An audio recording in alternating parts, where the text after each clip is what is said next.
The classroom here isn't to teach people that God and earth. It's to teach them that this high level education exists, and that whatever level that they could take it to, we can bring it to them.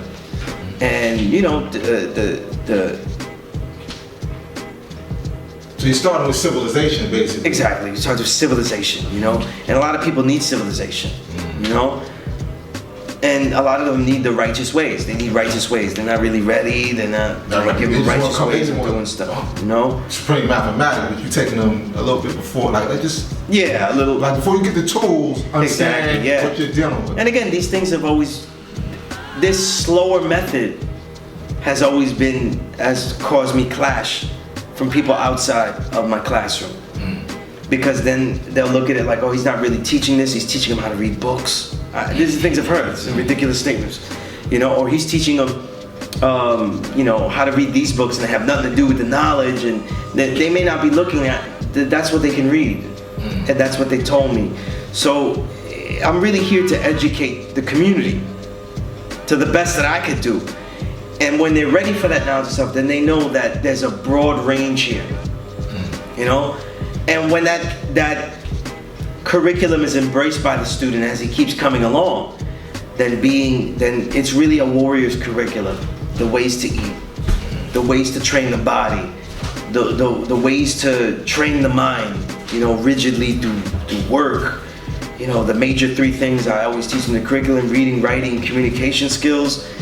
You know, all those things are really embedded into the coursework of learning mathematics, alphabet, and the 120 lessons. So it's a curriculum that's supposed to be all-inclusive of all these things. So they become well-rounded and they become functional in society.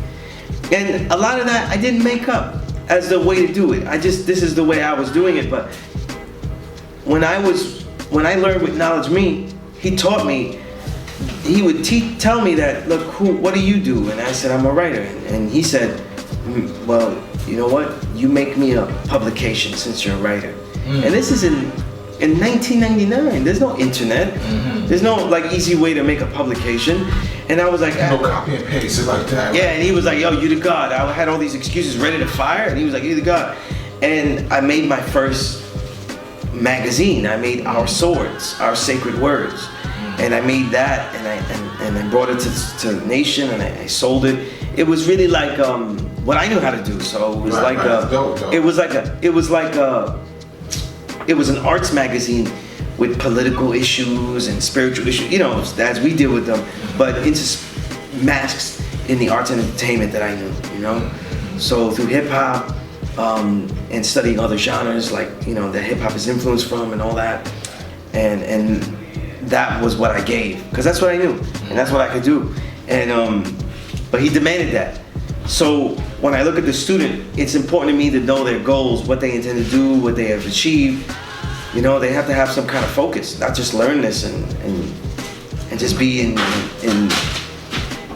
just nowhere with it. You know, just quoting things and sounding incredible. You know, it'd be a real waste of time. Put it up, right? You know, and in this case, I've slowed down the civilization classes dramatically.